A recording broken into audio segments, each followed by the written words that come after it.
السلام علیکم۔ آپ دیکھ رہے ہیں میرا یوٹیوب چینل جے جے انفو۔ آج کی یہ چھوٹی سی ویڈیو ہے، مقصد بہت سارے لوگوں کے ذہنوں میں ایسی باتوں کو ختم کرنا،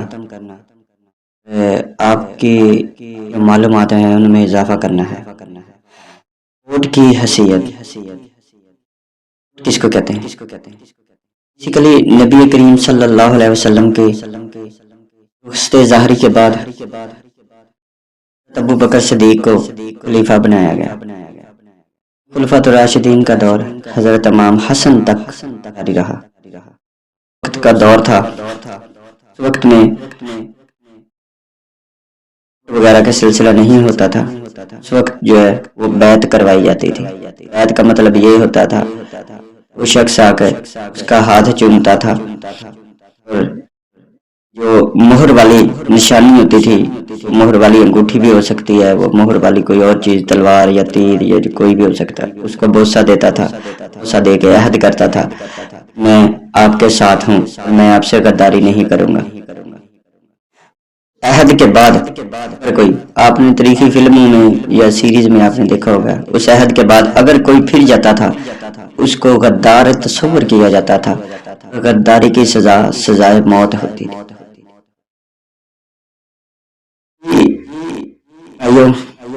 ووٹ یہ ہے، آپ بیعت کرتے ہیں۔ ووٹ جو ہے پہلے زمانے میں بیعت ہوتی تھی، اس زمانے میں اس کا نام چینج کر کے جدید یہ سمجھ لیں کہ جیسے دنیا کی ہر چیز نے ترقی کی ہے ویسے بیعت نے بھی ترقی کی ہے، اور بیعت چینج ہو کے ووٹ بن گئی ہے۔ ووٹ ہے حضرت امام حسین علیہ السلام سے یزید نے کیا مانگا تھا؟ یزید نے صرف ایک ہی چیز کا مطالبہ کیا تھا، حسین مجھے ووٹ دے دے، حسین کہ میری بیعت کر لو۔ اگر حضرت امام حسین نے کیا دیکھا، حضرت امام حسین نے کیوں نہیں یزید کی بیعت کی؟ کیونکہ یزید نے مسجد نبوی میں گھوڑے باندھے، یزید نے مسجد نبوی میں توہین کی، یزید نے مکہ مدینہ کی توہین کی، یزید نے ظلم کیا، یزید شراب کی محفلیں اٹینڈ کرتا تھا، یزید جو تھا وہ بد کردار تھا۔ میں نہیں کہہ رہا، تاریخ کہہ رہی ہے، یہ آپ کے جو محدثین ہیں وہ کہہ رہے ہیں، تفسیر کہہ رہی ہے۔ یزید کا صرف یہی نہیں تھا، اس نے صرف یہی حضرت امام حسین علیہ السلام کو، اس کے بعد تو اس کا جو بادشاہ تھی اس کو زوال آ گیا تھا، اللہ معاف کرے، اس نے اتنا بڑا ظلم کیا تھا، اس کے بعد تو اس کی جو آخرت تھی وہ خراب ہو گئی تھی، زوال آ گیا تھا۔ امام حسین علیہ السلام سے یزید نے صرف یہی ایک ووٹ مانگا تھا۔ جب حضرت معاویہ دنیا سے جانے لگے تو اس نے کہا تھا یزید حکومت نہ سنبھالنا، لیکن 3 لوگ تمہاری بیعت کر لیں تو حکومت کر لینا، ورنہ چھوڑ دینا، حکومت نہ کرنا۔ یزید نے اپنے باپ سے پوچھا کون سے 3 لوگ؟ باپ نے فرمایا تھا ایک امام حسین، دوسرا عبداللہ بن عمر، عبداللہ بن ابی بکر۔ 3 لوگ ایسے ہیں یہ آپ کی بیعت کر لیں گے ساری دنیا آپ کے پیچھے ہوگی، یہ نہیں نہ بیعت کریں گے کوئی بھی آپ کے پیچھے نہیں ہوگی، پھر حکومت نہ کرنا، حکومت میں نقصان دے گی۔ نہیں مانا، اس نے حضرت امام حسین علیہ السلام کو مجبور کیا، حضرت امام حسین نے بھی انکار کیا، پھر اس نے ایک چال چلی، والوں کے ذریعے خط لکھے، حضرت امام حسین علیہ السلام کو بلایا گیا، حضرت امام حسین علیہ السلام پہ ظلم کیے گئے، حضرت امام حسین علیہ السلام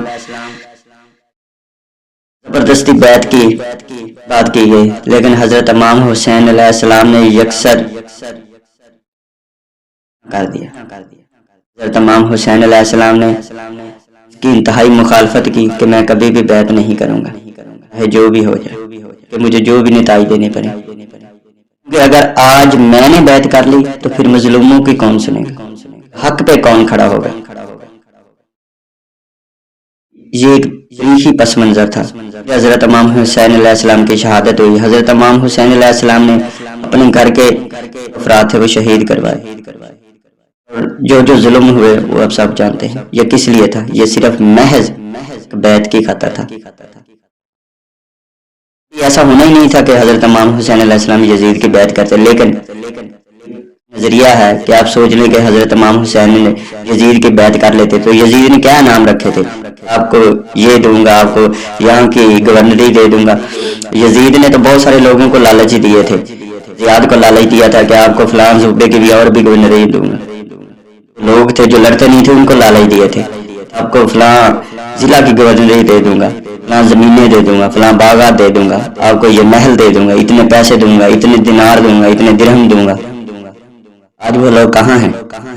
وہ لوگ کہاں ہیں؟ ان کا نام بھی کوئی نہیں لیتا۔ حسین نام کے آپ کو نا لاکھوں کروڑوں اربوں لوگ ملیں گے، یزید نام کا آپ کو ڈھونڈنے پہ بندہ کوئی نہیں ملے گا۔ لوگ تھوکتے ہیں۔ یہ جو بیعت ہے، جو ووٹ ہے، اس کو دینا جو اس کا حق رکھتا ہو، آپ کو پتا ہو کہ یہ شخص ظالم نہیں ہے۔ اگر آپ نے غلط ووٹ ڈالا، آپ نے کس کو سپورٹ کی ہے؟ آپ نے حسین کو سپورٹ کی ہے، یزید کو ووٹ سپورٹ کی ہے؟ آپ کا ووٹ یہ سوچ کر ڈالنا کہ آپ کا ووٹ حسین کے لیے ہے یا یزید کے لیے ہے۔ اگر آپ علاقہ میں بندہ ایماندار ہے، خواہ وہ جس بھی پارٹی سے،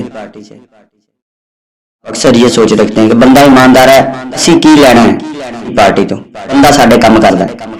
بھائی ایسا نہیں، یہ دیکھیں کہ آپ اقتدار میں کس کو لا رہے ہیں۔ آپ اس کو اقتدار میں لا رہے ہیں جو اللہ کے دین کو لائے گا، یا آپ اس کو اقتدار میں لا رہے ہیں جو کہ فحاشی اور بے حیائی پھیلائے گا، جو کہ لوگوں پہ ظلم کرے گا، لوگوں کی ماں بہن بیٹیوں کو گھروں سے اٹھوا لے گا، جو کہ شراب پیتا ہے، جو کہ نشہ کرتا ہے، جو کہ زنا کرتا ہے، جو کہ ظلم اور بربریت کرتا ہے، جو کہ ظالموں کا حق کھاتا ہے۔ آپ ایسے لوگ کو ووٹ دیں گے؟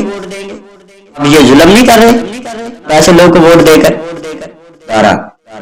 کیجیے اپنے آپ پر بھی، دوسرے لوگوں پر بھی، اپنے ملک کے ساتھ، اپنے بچوں کے ساتھ وفا کیجیے۔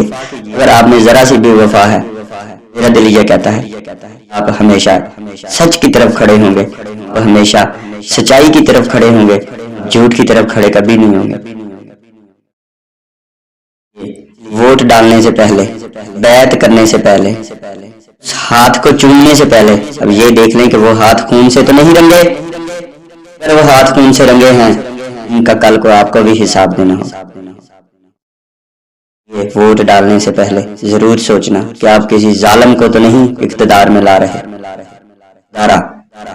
ملک پہ، اس قوم کے، اپنے آپ پر رحم کیجیے۔ اللہ تعالیٰ ہم سب کو نیک حکمران دے اور ہماری سوچوں کو اچھا کرے، ہم اپنے بارے میں بھی اچھا سوچیں اور قوم ہے، ملک ہے، اس کے بارے میں بھی اچھا سوچیں۔ ووٹ کی اہمیت کو ہمیں سمجھنا چاہیے اور ہر پاکستانی کو اس میں بڑھ چڑھ کر حصہ لینا چاہیے۔ جو صحیح حکومت ہے، صحیح حکمران ہے، کسی کو کہنے کی نہیں ہے کہ آپ اس پارٹی کو سپورٹ کریں۔ سب کو پتا ہے کون حق پہ ہے، کون سچ پہ ہے، کس کے ساتھ کیا ہو رہا ہے۔ میں کسی کی کمپین نہیں کر رہا، لیکن آپ سب جانتے ہیں کس کے ساتھ کیا ہو رہا ہے۔ اس لیے خدا را رحم کیجیے، یزید کو ووٹ نہ دیجیے گا، حسین جو رستے پہ چل رہا ہے اس کو ووٹ دیجیے۔ السلام علیکم۔